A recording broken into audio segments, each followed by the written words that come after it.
Então, minha gente, tudo bem? Hoje a nossa conversa é um pouco diferente. É sobre quem ganhou realmente as eleições no ano passado. A verdade é que Lula não ganhou, foi Bolsonaro que perdeu. Parece uma conversa idiota, mas não é. Faz uma grande diferença. Deixa eu explicar.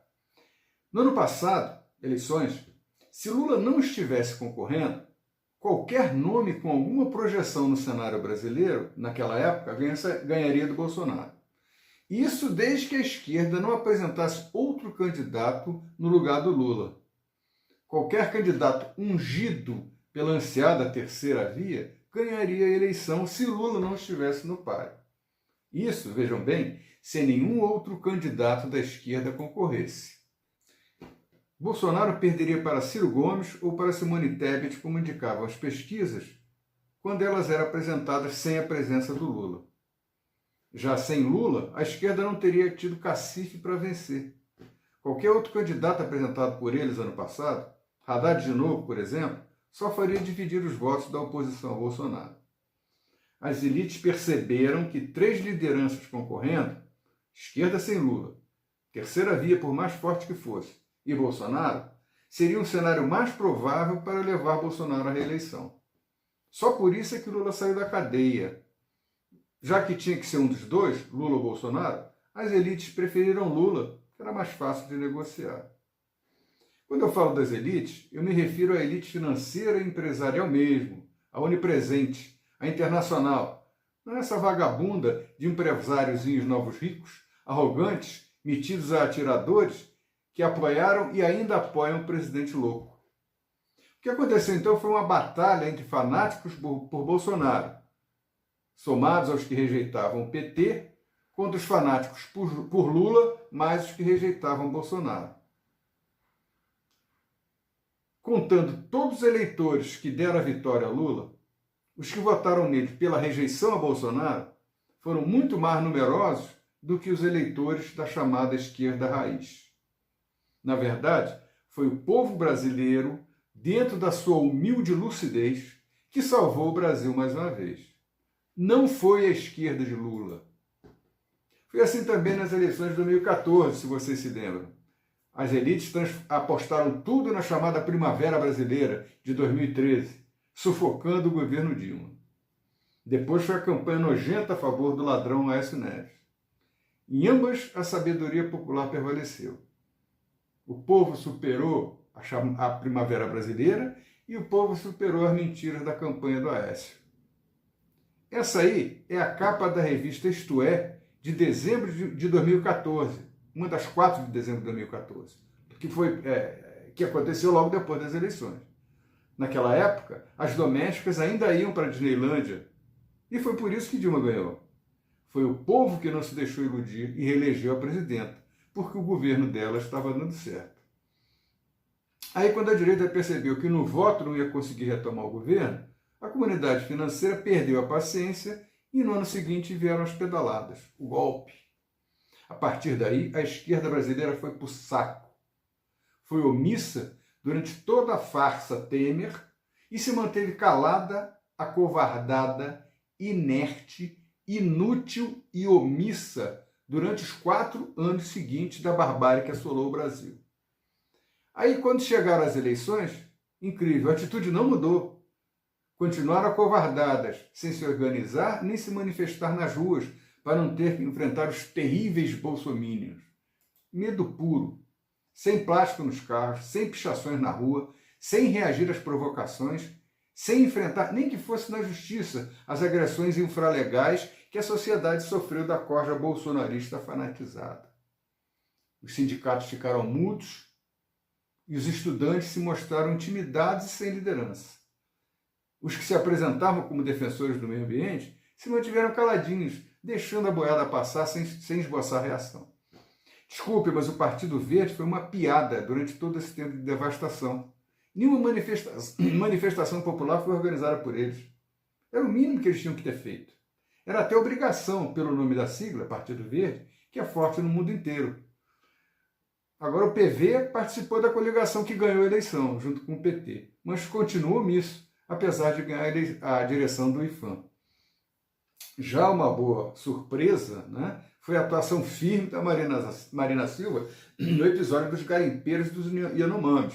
Firme mesmo, foi a luta. Parabéns, dona Marina. Então, o que eu quero dizer com essa rápida retrospectiva é que a esquerda não tem direito de exigir do governo Lula o atendimento de suas demandas mais radicais. A esquerda não fala mais em nome dos oprimidos, dos necessitados, nem dos abandonados. O povo não votou na agenda deles, votou para derrubar Bolsonaro. A esquerda não contribuiu para isso, então não pode exigir nada. Se omitiu, então não tem direito a prioridades. No que as suas demandas se confundirem com os anseios populares, a esquerda será bem-vinda. Já para as ideologias chamadas progressistas, ela não conta com apoio popular, porque não conta mesmo. Né? Está todo mundo se lixando, na verdade, o povo está se lixando para essas agendas. Empoderamento. Essa é a palavra que define os projetos ideológicos da esquerda moderna, auto-intitulada progressista, mas alienada dos humildes e dos famintos. Empoderamento da mulher, em detrimento dos homens. Todo empoderamento significa despoderamento da outra parte. Né? Então, empoderamento da mulher em detrimento dos homens. Empoderamento dos negros em detrimento dos não negros. Empoderamento das lideranças indígenas em detrimento dos anseios dos verdadeiros índios. Empoderamento dos que assumirem qualquer tipo de posicionamento sexual diferenciado, em detrimento dos que tocam sua vida dentro da normalidade afetiva. Por que a esquerda não fala em empoderar os pobres, os humildes e os necessitados? Né? Começa que é muito difícil se encontrar um negro no Brasil. Aqui tem preto, mulato, pardo, moreno, matuto, sertanejo, caipira, escurinho, de cor, da cor, mestre, sangue bom, e assim por diante. Esses são os verdadeiros brasileiros. Negro é na África, raça pura, assim como branco mesmo é na Europa, ou era. Branco é o que fica com a pele vermelha quando pega sol. Se você fica moreno quando pega sol, você não é branco. Sério. Se você não acredita, mas é assim que os brancos nos consideram, não brancos. Você que me assiste certamente não é branco, por mais que se sinta ou queira se sentir branco, tá bom? Quem me explicou isso foi uma moça no restaurante do hotel onde eu estava hospedado em Montreal, lá no Canadá, por ocasião de uma missão oficial da qual eu participava. Já tem mais de 20 anos. Aliás, mais de 30 anos. Sentei ao seu lado para conversar e lá pelas tantas ela me saiu com essa. Não era uma opinião dela, não. O conceito não era só dela. Ela não inventou, ensinaram ou incutiram nela. A mesma coisa em relação ao novo nome dado aos índios, povos originários. Surgiu agora, né, com esse novo governo. Esse termo é uma cópia do First Nations, adotado pelo Canadá. Lá você não pode dizer índio, porque vai ser corrigido e pode ser até acusado de alguma coisa. Para mim, índio é o ser humano que está isolado da civilização e ainda não teve oportunidade de se integrar ao mundo moderno. Isso é que é índio. Depois que ele trava contato com a sociedade, o índio vai ter que se integrar a ela. Até mesmo continuando como índio, mas vai ter que se integrar. Não há como se manter isolado a partir daí. Os garimpeiros que o digam. Óbvio que essa integração tem que ser feita de maneira segura, sempre conduzida e patrocinada pelo Estado, e sem destruir sua identidade histórica e cultural. Ele não vai conseguir fazer isso sozinho, por mais terras que sejam demarcadas. Já o povo originário é o nome da massa de manobra que vai servir de instrumento para objetivos que não têm nada a ver com os anseios dos verdadeiros índios. Esse é um tema interessante que eu pretendo discutir mais para frente. E em relação ao que eu chamaria de portadores de sexualidade diferenciada. Isso em se tratando dos que acreditam que o seu desvio de sexualidade é causado por problema genético ou estrutural. O que eu chamaria ainda de posicionamento sexual diferenciado para os que assumidamente optaram por essa condição. Portadores de sexualidade diferenciada ou posicionamento sexual diferenciado. PSD em ambos os casos. Esse seria um termo muito bom de ser adotado pela terminologia oficial do governo para se referir a esse segmento da população. Isso porque o termo LGBTQIA+, vai ser com certeza modificado a cada nova aberração que surgir. Espero que a pedofilia e a antropofagia não sejam daqui a pouco agregado ao rol de opções à disposição dos que se julgam superiores às regras da natureza. Sugiro até um plebiscito, para ver até onde essas ideologias progressistas conseguiriam ir.